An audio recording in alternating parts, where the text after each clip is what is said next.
Yes, thank you very much, Sean, and very big welcome to all of our attendees this morning.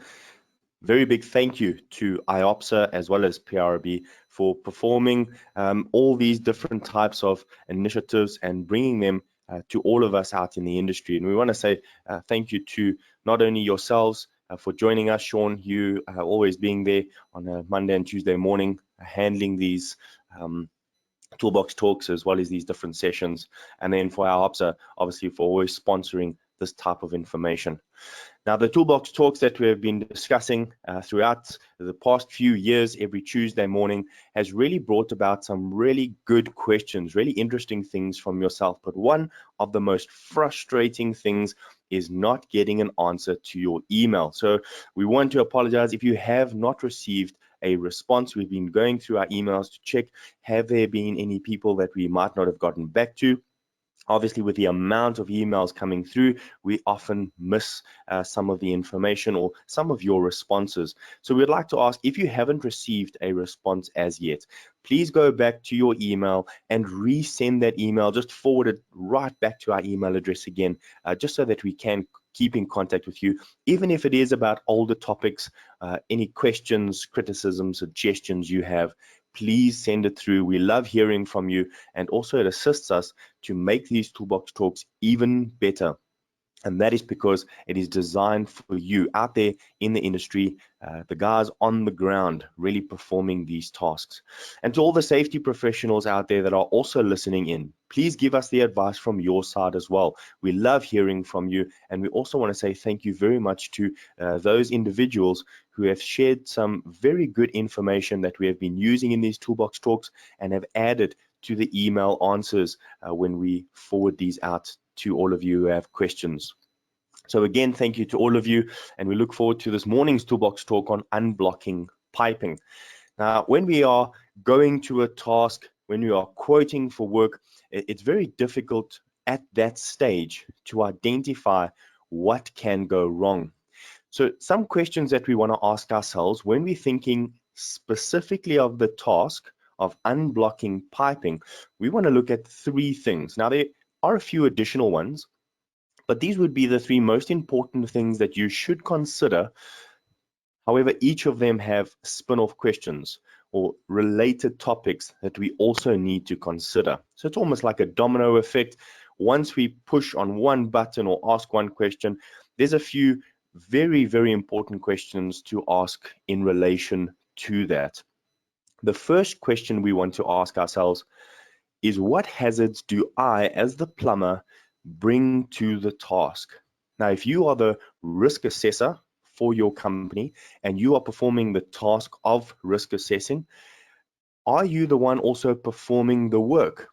If not, speak to that person as well.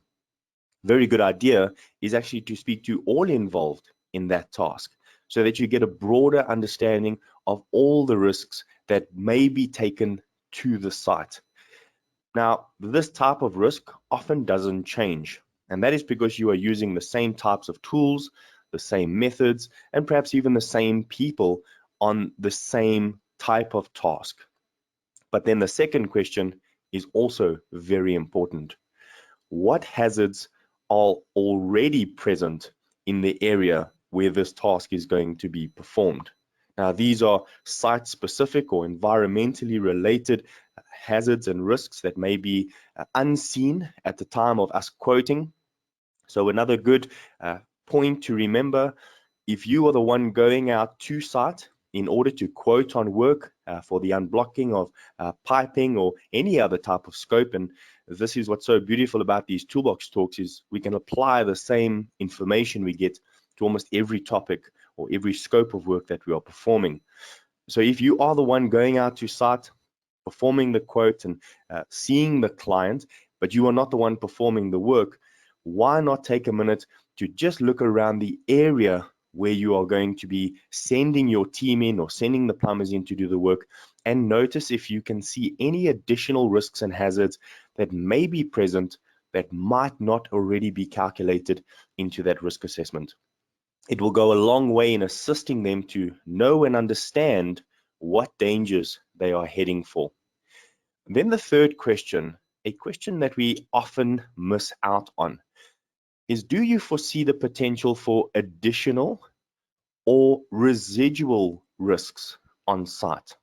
Now, we go through quite a lot of risk assessments, a lot of different templates get sent through to us, and we appreciate every single one of them. And oftentimes, it is a site-required risk assessment, and they provide the template for you. And what we've noticed is the residual risk is obviously lacking. It's not even on the risk assessments that we get, but we give these templates out to you in order to provide it to your clients because that is what they want. But for your own peace of mind, to ensure that you have really made the risk as low as possible, we need to ask this third question every single time we perform a risk assessment. And that is because the entire goal of asking these questions and putting into practice a whole risk assessment program is to achieve an understanding of the risk in order to protect yourself and others. It's really a prevention method before something happens and not a reactive form of safety. That is a very good part of safety. You need to react, and that's why we have emergency plans and first aid procedures and method statements in case something goes wrong. But really, the preventative measure is going to assist us to foresee, what am I doing on site? Is there a risk attached? What are the risks on site? And how can I prevent and protect myself from this? And do I foresee potential additional or residual risk? So let us look at some of the risks you may bring to site. And as we mentioned, this might not change every site you go to because you're still performing the same task of unblocking piping. And as we mentioned, you might still use the same people. You might still use the same tools. In fact, the same equipment might be used, the high pressure sprayers or electrical equipment, in order to unblock piping. You may be using hazardous chemical substances or different materials in order to replace or renew piping on site. But each of these, and this is something to think about, each of these points brings a unique set of hazards and risks to the scope of work being performed. Now, why do we say that? Well, if you take just one of these points, let's say people themselves bring risks to a site. We can ask ourselves, is that person fatigued? Are they trained? Do they understand the risks and hazards to the site? So although you have the same people performing the task, and we view them almost competent because of experience, we also want to ensure that we address the additional hazards that we might not foresee. Things like ensuring that that person is not only fit to work and is healthy for the position that you are putting him into, but does he truly know and understand the danger that he's getting himself into? And this would go for each individual on site, including supervisors. We shouldn't automatically assume that they know it. What we want to do is always readdress the risks of these individuals and assist to help them not only upskill themselves, but to gain the knowledge and the understanding of how they can protect themselves on site. Then we look at tools and equipment that might be brought to site. Are these hazardous? Well, the use of any tool could pose a hazard and a risk. So attached to your risk assessment would be a safe method or a safe work procedure or a safe operating procedure for a high pressure tool or a high pressure piece of equipment. Then the hazardous chemical substance side. We know a lot of plumbers have taken the stand never to use a hazardous chemical substance on site, as this is very commendable, but some of us might not know that the substances that we do use may fall into the category of hazardous chemicals. So do your research. Make sure you've taken the appropriate time and given it the amount of time that is required in order to assess the risk properly. And here's a few questions you can ask yourself. how is your risk assessment actually performed? Do you take each point and recognize the risks that are attached to them? Or do you only give priority to the main tasks, such as unblocking piping, and not the main risk? Now, in order to understand this, you need to understand the risk of each one of the hazards that are present and each one of the potential hazards to the site. Then you have designed a risk-based thinking approach to your task. Now you might say, well, this sounds very tedious, very time consuming, and we just don't have that amount of time.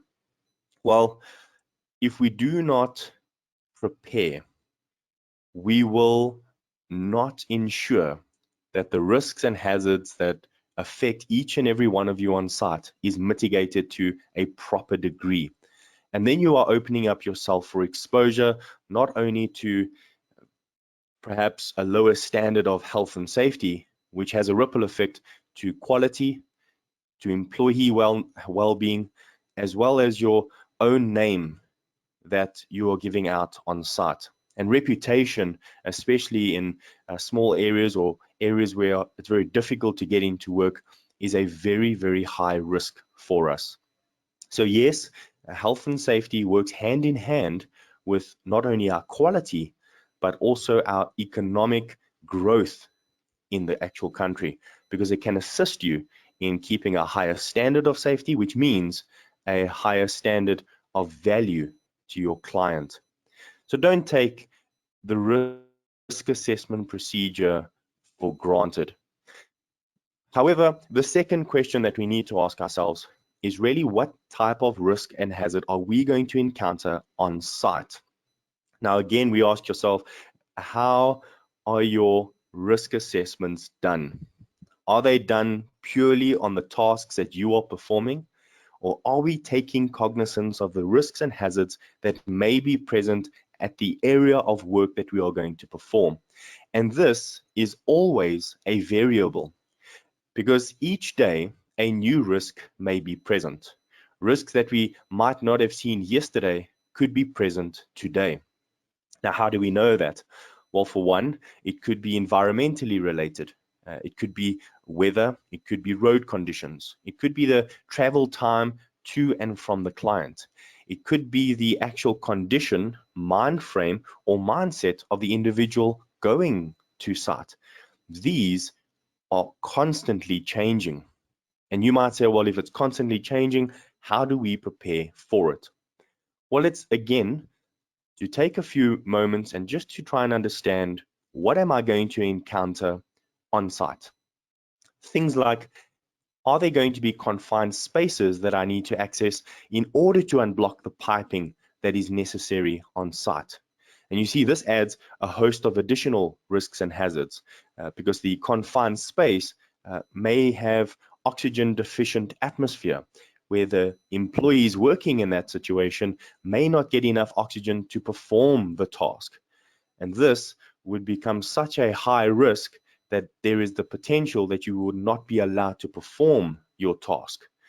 So essentially, your task or scope of work may be a low risk. Unblocking piping is not a very serious risk. However, when we take into consideration the risks on site, this now might become a high risk. So it is so important for us to really identify the site-specific risks that we are going to face. Perhaps you're going to be working in an excavation, or you yourself need to excavate sites in order to get to the pipe that needs to be unblocked. Well, here's another host of risks, another few questions that we need to ask ourselves. Possibly, are there any other services that may be damaged during the excavation procedure? Is the excavation going to be of a size that it now falls into a working at heights category, where there is the potential to fall to a lower level, and now we need to have safe egress and safe access in and out of this type of excavation? The soil that is going to be removed, where is this going to be stored? How is it going to be shored correctly in order to prevent incidents and accidents from happening? all of this must be taken into consideration. Then we look at hazardous biological agents, the type of pipe being worked on. Is there a potential that it could create additional risks and health hazards for the employees working on there? You see, it's very easy for us to say, well, wear rubber gloves, make sure you wear your respirator, and in case of splashback, make sure you've got goggles on so that none of this hazardous biological agents that might be in the sludge that you are working in splashes back onto the person. However, PPE is not sufficient enough to protect that individual. Additional preventative measures must be taken to ensure that employee is kept as healthy and as safe as possible. And we'll get into the reason for that and what we have the terminology or ALARP, the as low as reasonably possible risk side. Then we look at ergonomic hazards. Do they have to bend over repetitively? Do they have to stand in one position for very long periods of time? Are they holding tools or equipment for a very long period of time? Ergonomic related hazards are one of the least rated risks and hazards on most risk assessments that we find. And this directly affects the human body. So ergonomic hazards or the comfort of working is also very important. We need to take a look at the comfort of our employees, as it goes a long way into preventing health or safety risks in the future. And then other contractors, other employees who might be working there. Do we need to bring other contractors in order to provide scaffolding, to dig the trenches, or to allow us to enter into a confined space? These individuals will bring additional risks and hazards as well. So perhaps there's something to ask yourself. Have you yourself performed a site inspection to determine the degree of risk attached to the identified hazards that you are going to be looking at? So are the site risks included in your risk assessment? Do all involved, including yourself as the manager, yourself as the plumber doing the work, yourself as the risk assessor, or even yourself as the safety professional inviting plumbers to site, know and understand all the risks and hazards that are present for that specific scope? And then, is there training needed? Is there maybe equipment that you might not have that may be needed for this task? Are there tools or specialized services needed in order to continue this task and finish it, complete it, not only on time, in a good manner with quality work, but safely? And not just safely, safety to the lowest degree possible. Now, that's what we actually want to speak to you about. It's that third question about the additional or the residual risk that we find on site. Now, all other risks at this stage, your risk that is associated with your scope, as well as the environmental risks or the site-specific risks, if we can put it that way, are what we call inherent risk. In other words, it's risk that's generally there. It can be seen with good detail and good inspections and good assessments. Your inherent risk will be clearly obvious to you. But the residual risk or the remaining level of risk that may need to be assessed is what we do not look at. And this is something we really encourage each and every one of you to take into consideration. So here are the 5 points that we want to see if we have achieved. Number one, has it been done to a degree that it is as low as reasonably possible, or ALARP? We often miss this in our risk assessments. So we've put in control measures, but is it the best control measure that you have at your availability? Have all aspects been covered? The best prevention methods must be the ones that are used, and you need to be both reasonable as well as practical when designing your risk assessment. And then you can sit back and ask yourself, is the task being performed at the lowest risk rating possible? Which means you need to give adequate time and an ample amount of resources in order to identify the risks and hazards associated with it, as well as the correct method for going about achieving a high standard of safety with a low risk rating. So put in the time and effort and ensure you know and understand the risks that are associated, even with a task as simple as unblocking piping on a site. You need to make risk-based thinking a priority of every person involved. So it is a team effort. Work as a team, along with those who are actually performing the tasks, along with a person who went out and quoted on the work. In fact, everyone who has a hand in performing that task or quoting on that task should be involved to some degree in providing information that will affect the risks and hazards. So we hope that you understand that these types of tasks, although low risk initially, when we ask certain questions, we may find that the risk rating goes from low to medium to potentially high or even catastrophic, where there is a high potential for the loss of life, for the loss of money or financial gain, or even the loss of clientele, which will affect your economic growth within the country. And this is all the things, all the aspects that we want you to consider, because it is a chain effect. And really, the weakest part of your chain is obviously the weakest link. And if health and safety is that weak link, you will see it affecting the rest of the business.